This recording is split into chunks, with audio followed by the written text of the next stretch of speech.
Welcome to the Good Divorce Show. Not every divorce needs to end in disaster. It's time to see divorce in another perspective. Here to help with that is your host, Karen McNinney. Well, hello, listeners. Thank you so much for joining me again today on the Good Divorce Show. I am your Good Divorce coach, Karen McNinney. Very grateful to have a long-time expert in the field of family law. Susan Myres joins us today from Houston, Texas. She has been in the practice of family law for over 40 years. Past president of the American Academy of Matrimonial Lawyers, which gave her a unique perspective on the practice of family law around the country. She is a perpetual student of human behavior, curious, why did they marry? Why did they not? What are the struggles that they bring? And who are they as they end the relationship, as well as exploring all the details in between? Welcome to the show, Susan Myres. Thank you, Karen. It's a pleasure to be with you today. Yes, I think maybe both of us have run into this question at the cocktail party of, why do you want to work with divorced people? That just sounds like a terribly heavy journey. And yet you and I both share this calling and this delight. Tell us a little bit about what brought you into the practice and what has kept you in it for so many decades. Well, Karen, what brought me in was a complete accident. It was not my intention in law school that, oh boy, I can't wait till I'm a family lawyer, because it really wasn't discussed. The firm that I worked with started doing some cases, and one thing led to another, and I was quickly board certified, and I have never looked back. I have enjoyed practicing for these years, primarily because it's rewarding. And it's rewarding not just financially, because that's very mercenary, but it's rewarding because I get the pleasure and the honor of participating in how people resolve their differences, however they choose to resolve it. And there is a lot of different pathways. And I think for folks out there listening who don't know that there are options and there are possibilities and that every family and every client is unique, part of what Susan's going to share with us is some insight around a path that you might choose. In terms of client-centered work, you have this theory around an iceberg and that each and every divorce is like an iceberg. Help us to understand that. Sure. Okay, so you're familiar with icebergs, frozen water. That is where the similarity in divorces ends.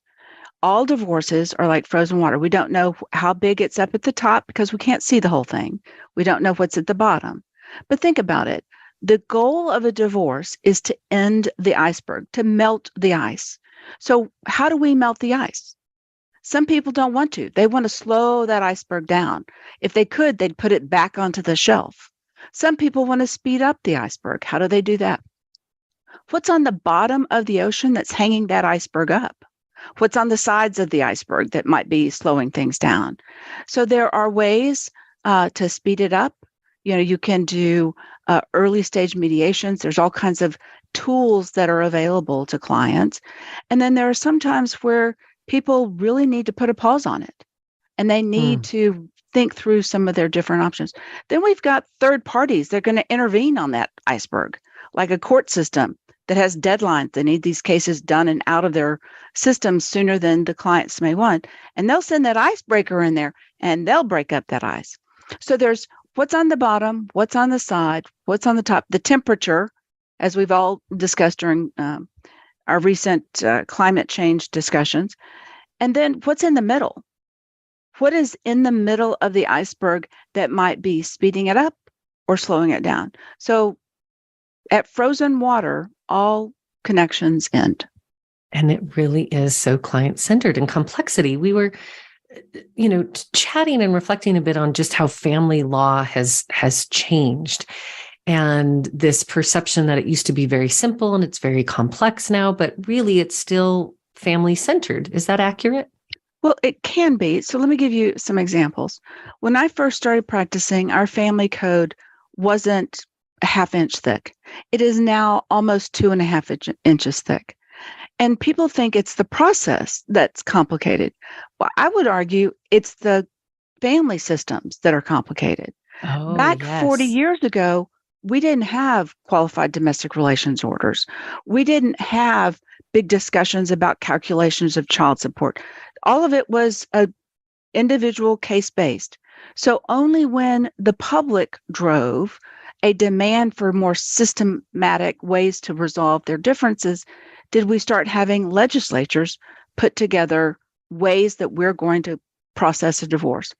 But in all of the divorce codes that I am aware of, and some of our states have very complicated family codes, some of them have non-existent family codes, it is always provided in every legal process the option for people to have agreements.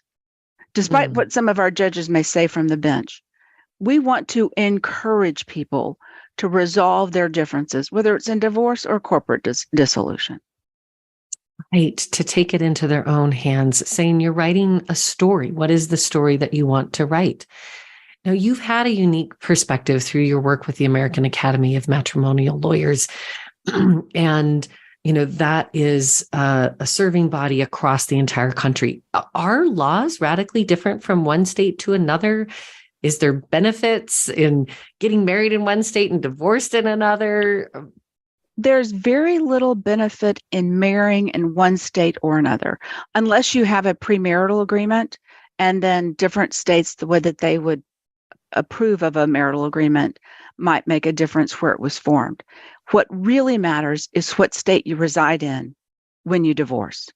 And we're very I'm in Houston, Texas. It is one of the most diverse cities in the countries. Great mobility. People are coming and going from around the world and around the country. So if somebody comes from the East Coast, they may be thinking they're looking at lifetime alimony. Well, we don't even call it alimony. It's called spousal maintenance. And we're very limited. I think you could look at the Mississippi River as almost a dividing line of the country. Don't include California because they're just different. After the Mississippi, west of the Mississippi, you've got more of the pioneer stock. Everybody needs to carry their own weight mentality as far as how those states were formed. So their laws are probably not going to be as generous to the non-outside the home earner as the East Coast states are. And so that's one very classic example. What we do with children varies literally across the board. Wow. We have very strong presumptions in Texas, which is probably one of the best things that we do. If you have to have a custody case, the loser of a custody case gets about 40% of the year. So if the winner gets 60%, how easy it is for a lawyer to say, so how much are we going to spend on 10%? Right. Surely with all these adults, we could figure out a way to carve up that 10% in a way that's better for the kids or not. I've already raised a child. I don't need to be raising my clients. And speaking of your clients, as we, often here in the Good Divorce Show, we think about the before, the during, and the after.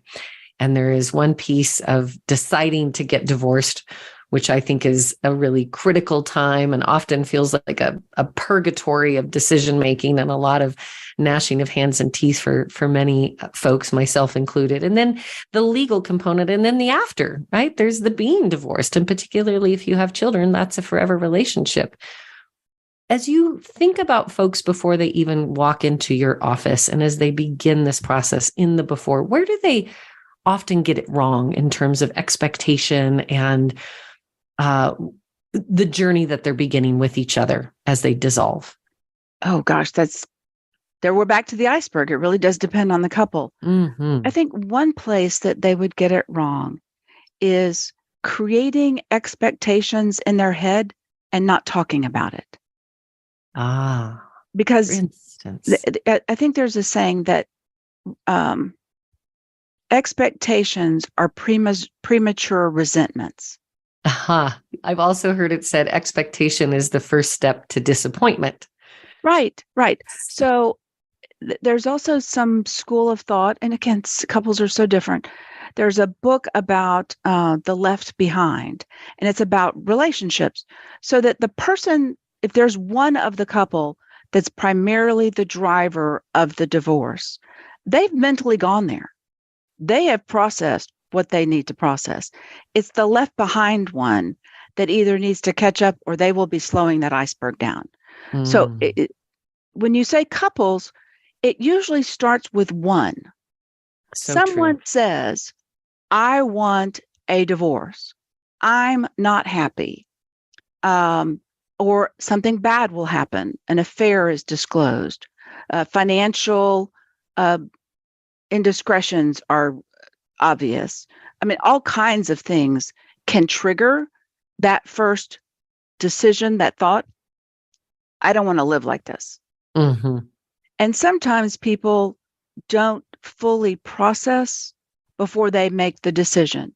So I think going to a lawyer that doesn't try to hurry you up is some of the best advice you could give a listener.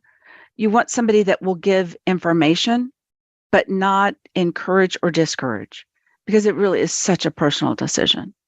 Yes, I've heard you kind of reference yourself or think of yourself in this process like a trusted aunt or sister. Well, oh, now hang on a second. That's only if they ask me for my opinion. Generally speaking, I'm just a lawyer. I'm here to Right. tell you what your options are. I think really good lawyers should give you the full array of the options that you have, and also not give their opinion unless asked. Because this is something you'll hear me say to all of my clients and anybody that will listen. This is not my life. These are not my children. And this is not my money. Amen. So if you want my advice, I will give you my advice, but I'm going to pretend that I'm, an aunt or a sister, because the way I would make a decision could be miles different than how you would. Right. And it's not wrong or right. It's just different. Mm-hmm.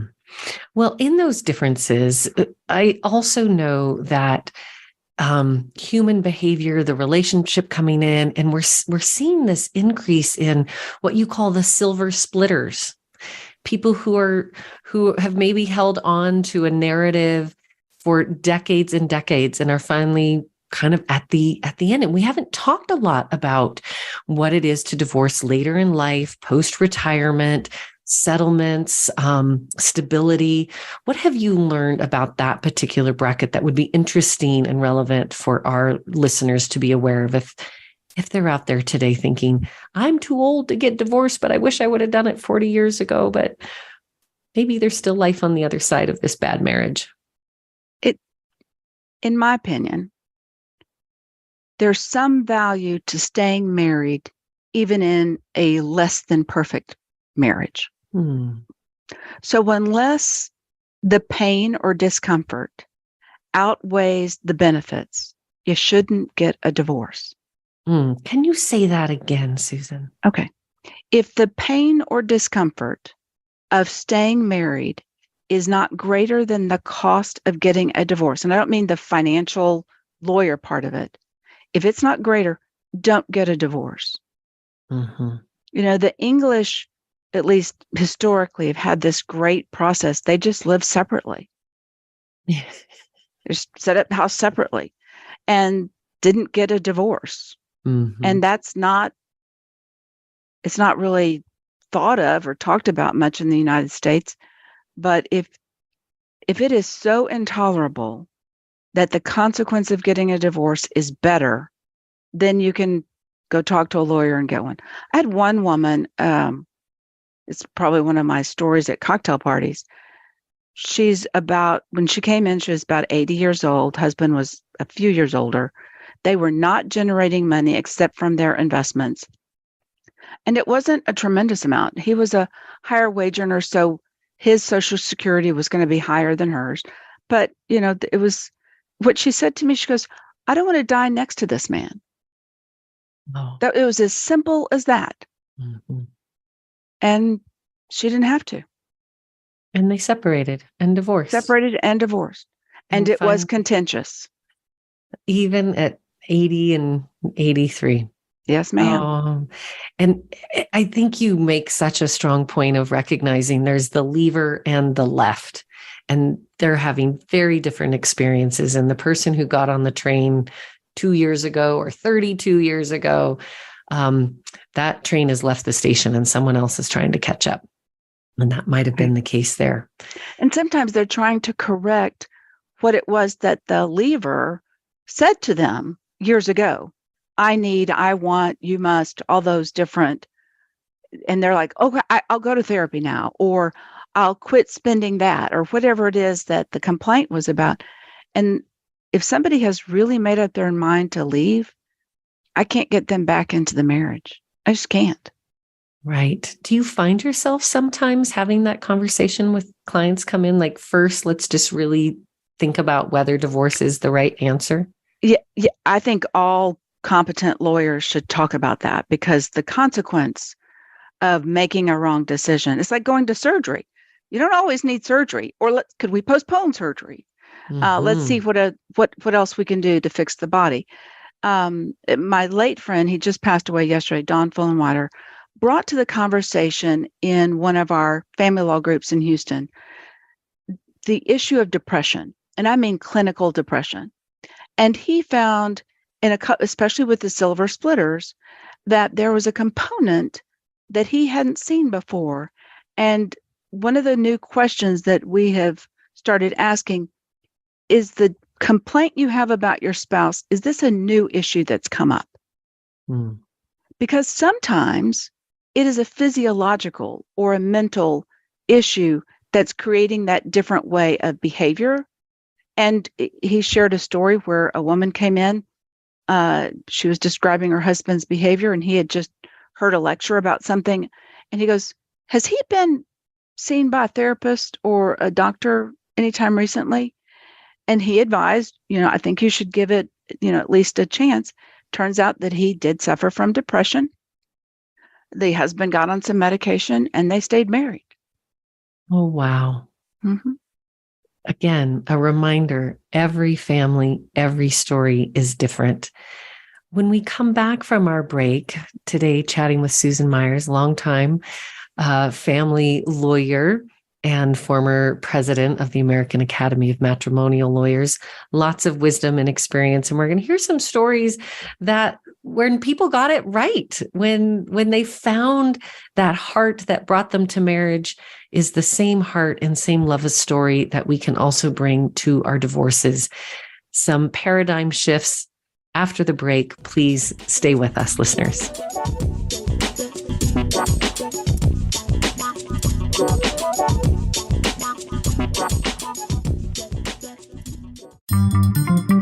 Voice America is on LinkedIn. Connect with us today. Before you call the lawyer, call the Good Divorce Coach. Give your family the gift of working with a certified divorce coach, a co-parenting specialist, and a mediator. Karen McNinney has the knowledge and skills to guide you through the full divorce journey, before, during, and after. It's one thing to get divorced. It's another to be divorced. The Good Divorce Coach will teach you and your partner how to be divorced with less drama, less destruction, and less debt. Visit thegooddivorcecoach.com to get in touch with Karen. Voice America programs are now available on your favorite connected device, including Amazon, Alexa, and Google Home. Through streams with Apple Podcasts, TuneIn, and iHeartRadio, listening to your favorite show is as easy as saying the show name followed by the word podcast. Hey, Alexa, play Finding Your Frequency podcast. If that doesn't work, try adding on TuneIn or on iHeartRadio or on Apple Podcasts. The Internet's #1 talk station. #1 talk station. VoiceAmerica.com.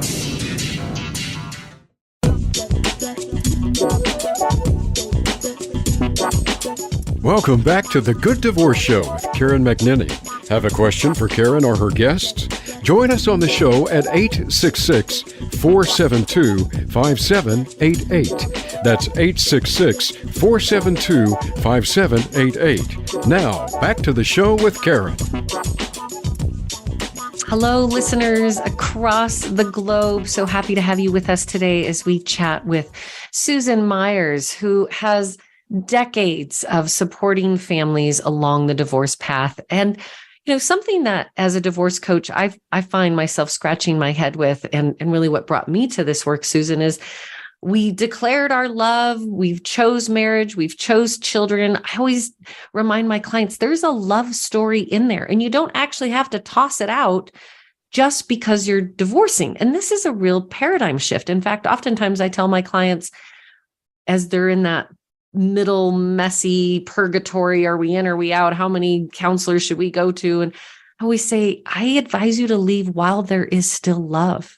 And that is a significant paradigm shift, especially if you still have children that you are going to be not only raising together, but sharing a forever relationship on their behalf, as there are graduations and grandbabies and funerals and weddings.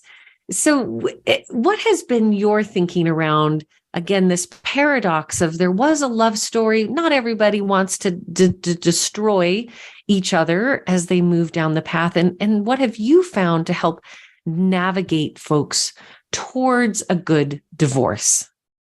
Sure, Karen, if you were my client and you came in and you gave some information, I would want to share with you the 5 tools for conflict resolution. Even if you came into the office, you're thinking to yourself, I don't want to be enemies, or I can't stand the thought of him being on the planet. So however you show up, right? There's always going to be 5 methods.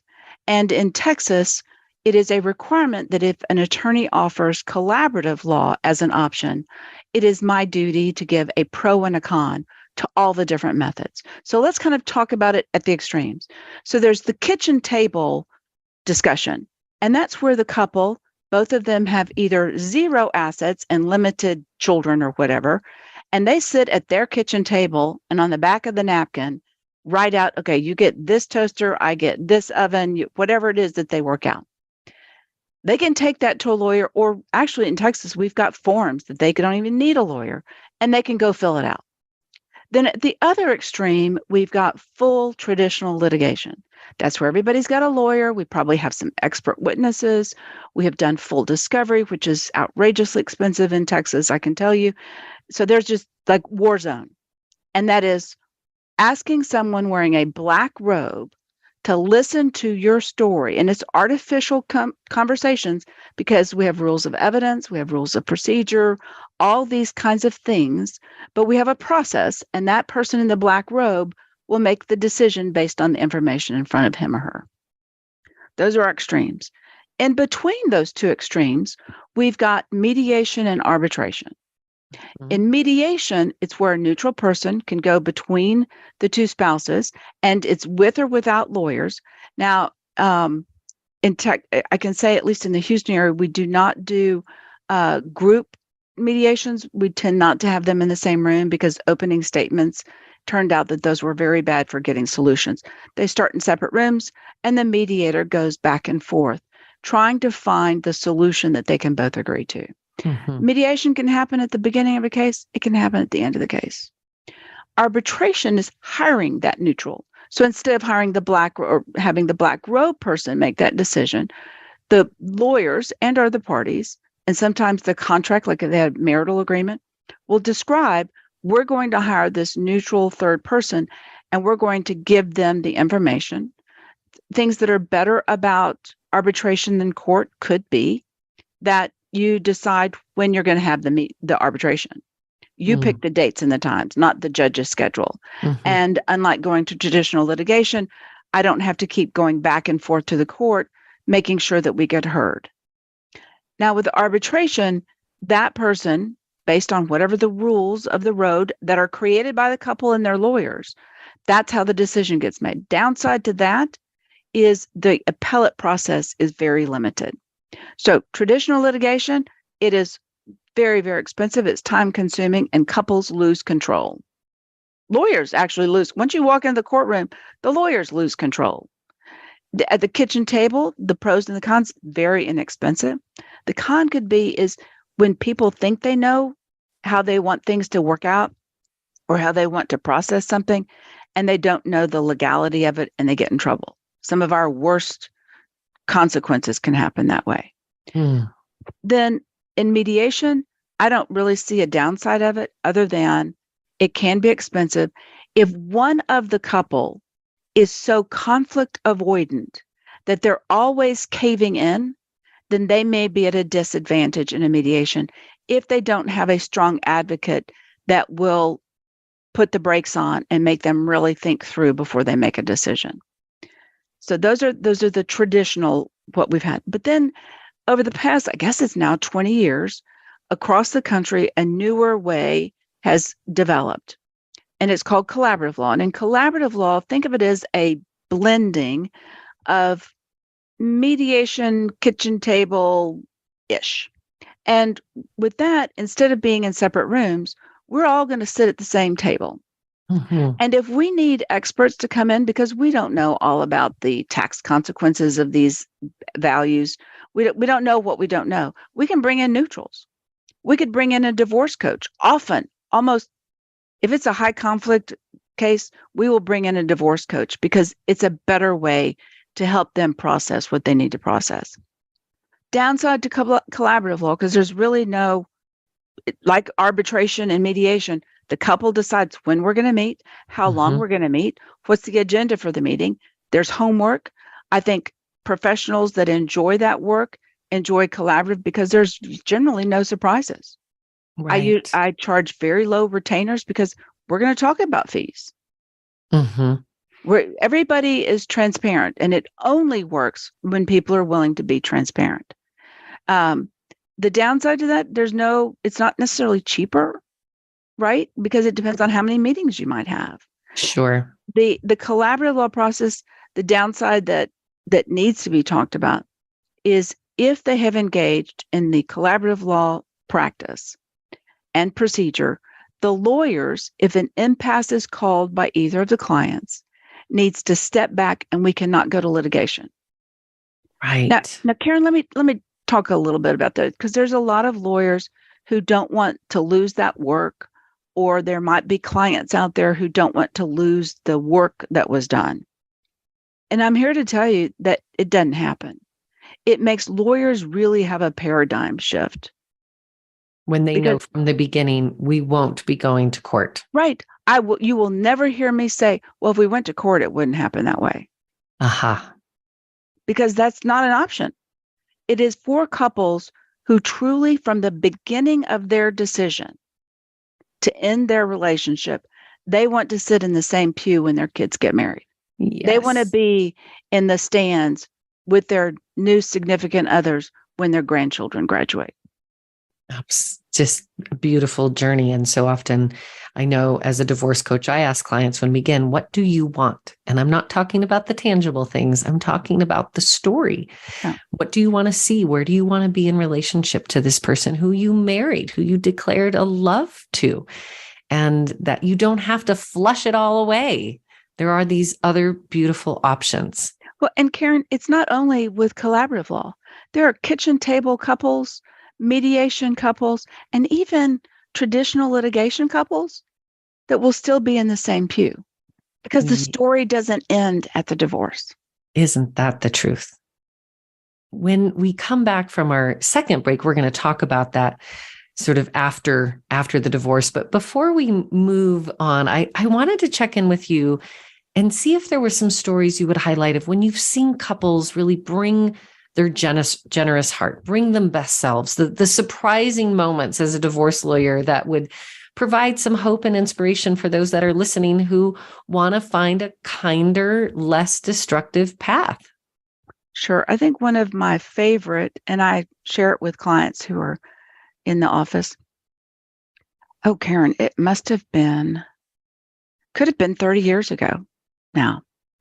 And both of the couple were professionals, and they both had very demanding jobs.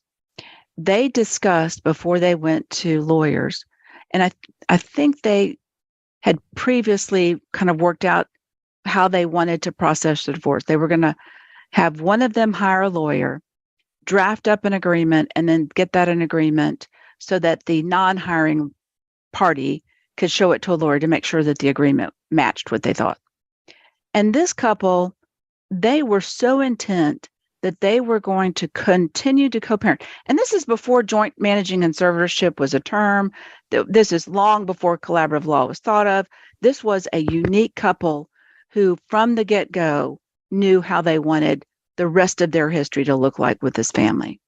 And they even mapped out in a Houston map, you couldn't live above this line, you couldn't live east of this line, you couldn't live west and south. So you could live in this geographic area, and that made sure the kids went to schools that were appropriate for their children. They worked out schedules, and it was a shared schedule. The judge had a hard time understanding what they were doing because it was so unusual. Oh, wow. And in that particular case, so fast forward, they both remarried. They had other children. And I received, when that second marriage ended for my former client, it too ended in a very respectful, honorable way. I asked her to please write a letter that I then sent to, I don't know if I still have it, that I sent to all of the judges, because our judges don't hear the good stories. Oh, our judges just hear the conflicts. Yeah. And they needed to see that really good parents will never be seen in their courtrooms. Isn't that the truth? We have this very negative narrative within our society that divorce is going to screw up your children. Divorce is the worst thing you can do to your children. But honestly, I'm of the thought that it's not the divorce itself. It's the adults involved in the divorce that have the long lasting impact. Has that been your experience? It is absolutely my experience. And I often will ask a client, so you're role modeling for your child how to deal with conflict. What do you think this behavior is teaching them? Oh, well, that'll put you right in your seat. Mm-hmm. Well, or when they're doing things really well, you're being a great role model for your children, how to deal with a relationship that isn't working in a way that's honorable, that they'll be able, do you really want the first thing that your child says to a therapist, well, when my parents divorced? Yes. Because my therapist friends will say that is often the first thing that comes out of their mouths. Mm-hmm. The adult children, that would be. Sure. It's a wonderful story that you share of this pioneering couple. I think it's becoming more common. It's certainly the work that you and I and other professionals are committed to. But on the other extreme, it might be worth just highlighting the cautionary tale, the fighting over the Tupperware tales, where you really sit there and think to yourself, why and how did we possibly end up here? Can you unpack one of those moments for us? Sure. But the Tupperware one, I have to tell you, it was said when they were fighting over the Tupperware, it was said in front of both lawyers. Simultaneously, we reached for our wallets and said, I will pay for that Tupperware. So they literally were fighting over the Tupperware. They were fighting over probably used Tupperware. And you're like, you've got to be kidding. I've had clients who said, I would rather spend money on you than give it to my spouse. Ouch. Yeah. Do you have a theory? Where does that come from? That kind of vitriol and anger and hurt that puts us toe to toe as enemies. Karen, I think there's still a lot of it out there that is driven by society's rage. Because there is a lot of rage out there and a lack, what I think of as just common courtesy and decency. And if they've seen it go unencumbered out in the world, it's easy for them to bring it into the relationship of divorce. And then sometimes it's just how they are. That joke about the scorpion and the frog? Yes. It's just their nature. It's their nature. And wherever you go, there you are. Exactly. And when I've got a client who asks, well, when will he or when will she or why can't you make her, or all these other very bizarre questions. I'm like, you've been married to her for 25 years. Have you had really good success with making her do something? Oh, so true. I remember even in my own journey being frustrated about something and a friend just saying, Karen, your ex-spouse is the same person as your spouse. I don't know why you think that there's going to be a radical change in behavior or nuances in your relationship. And so the work really becomes how to create this new relationship, the divorced relationship. Right. And there are those who escape the future chapter because they don't share businesses or property or children.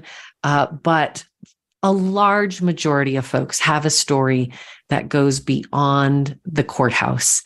And when we come back from the break, we're going to hear from Susan Myres, our expert witness today, our wise woman of Texas, to tell us a little bit about how we can think about the next chapter, the after the divorce is complete in the court, and to hear some of the stories of the afterglow. Stay tuned.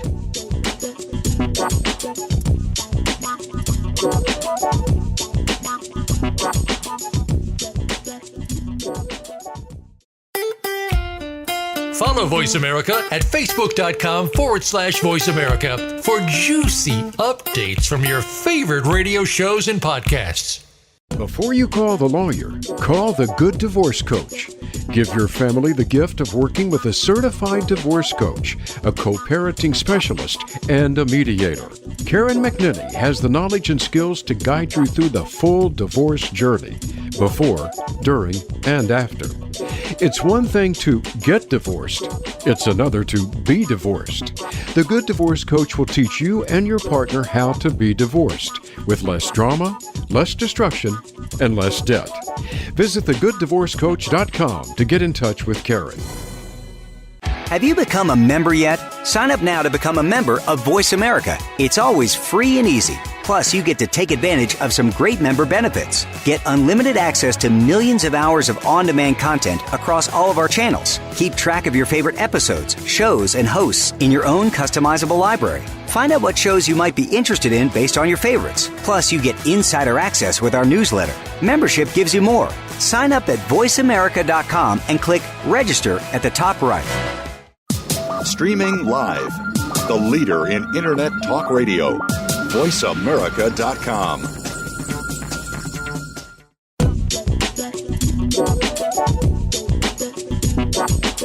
Welcome back to the Good Divorce Show with Karen McNinney. Have a question for Karen or her guests?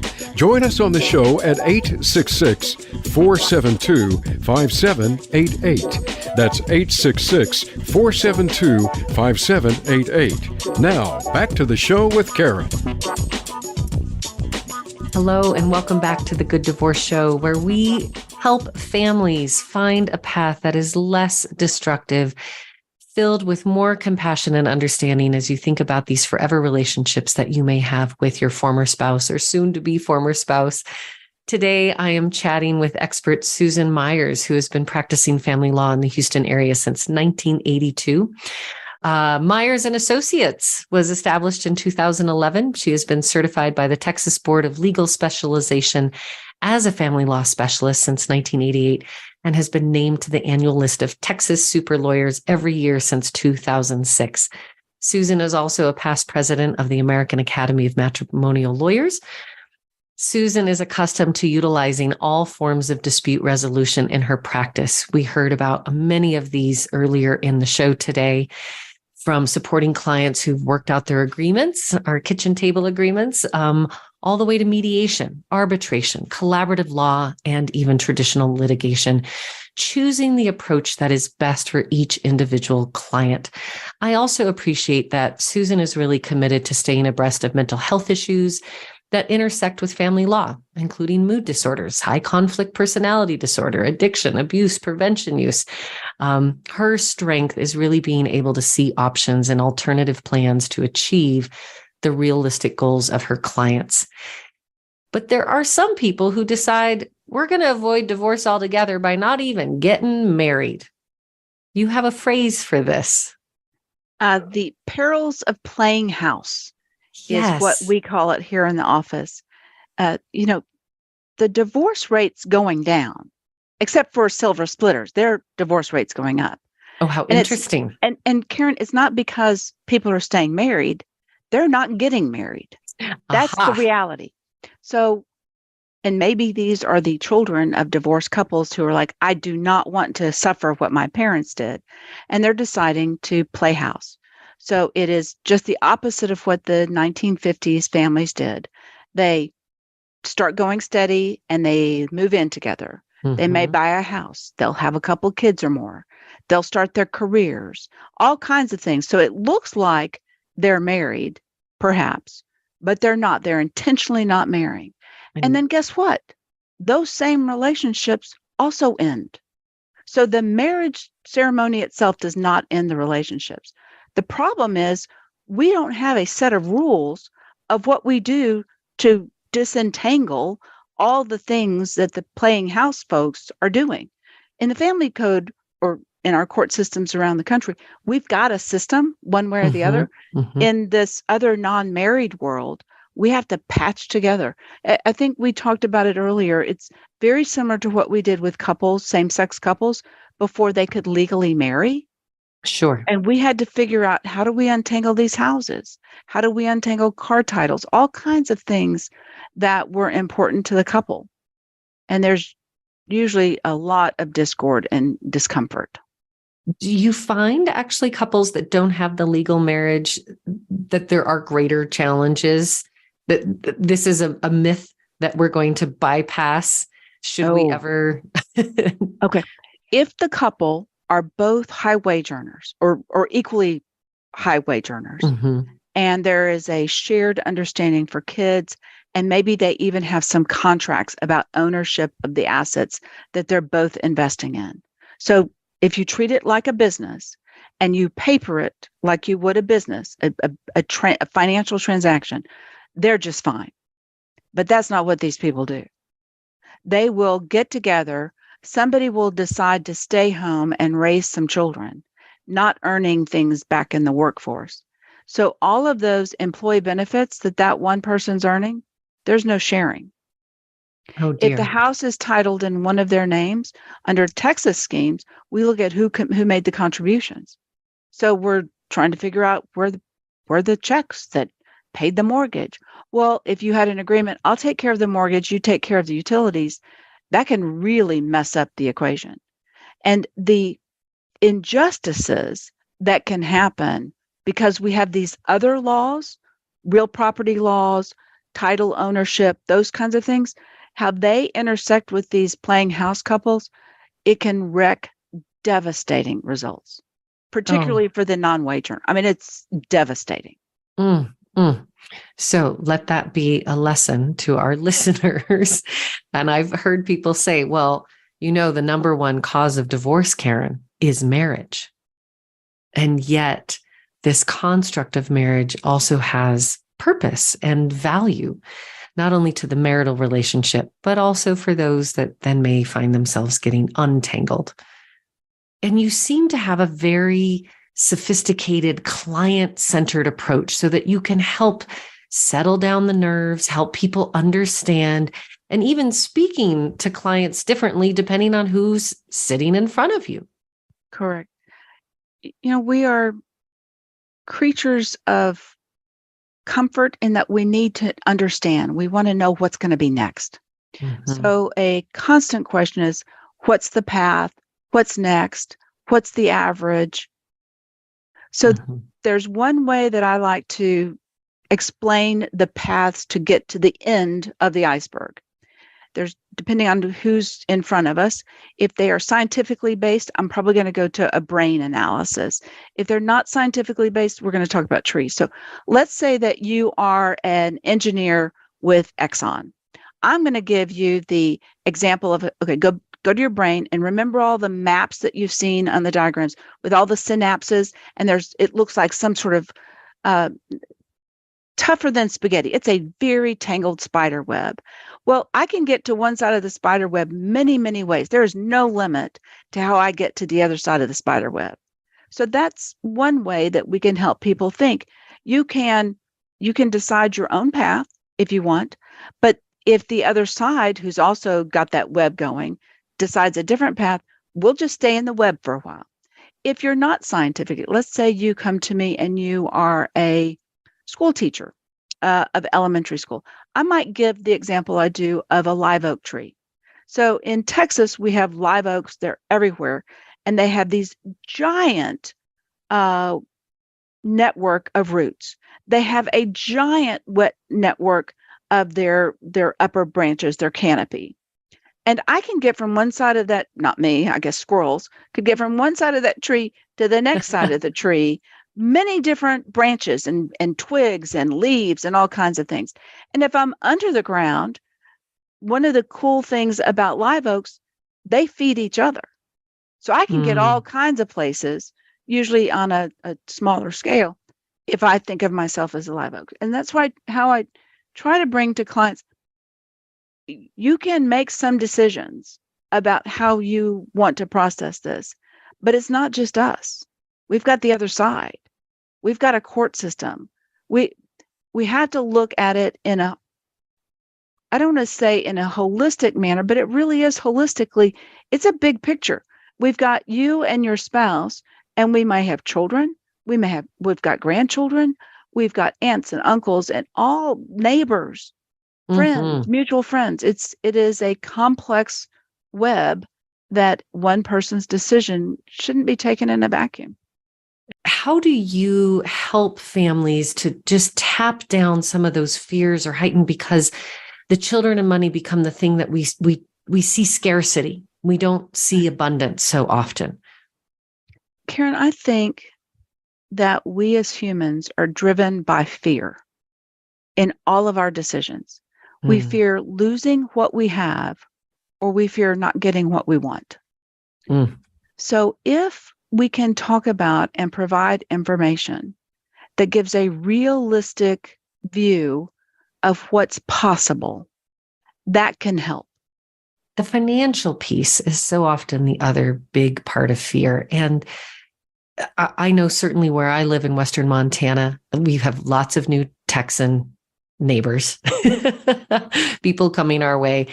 And my clients are held hostage by a really tight real estate market, high interest rates. So often when we leave a home, we're required to refinance, changing what might be the overhead. Splitting into two homes can be financially really devastating.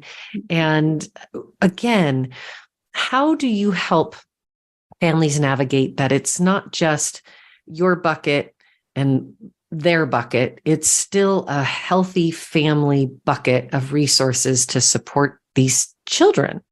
I guess the reality, there may be some listeners out there where there won't be enough.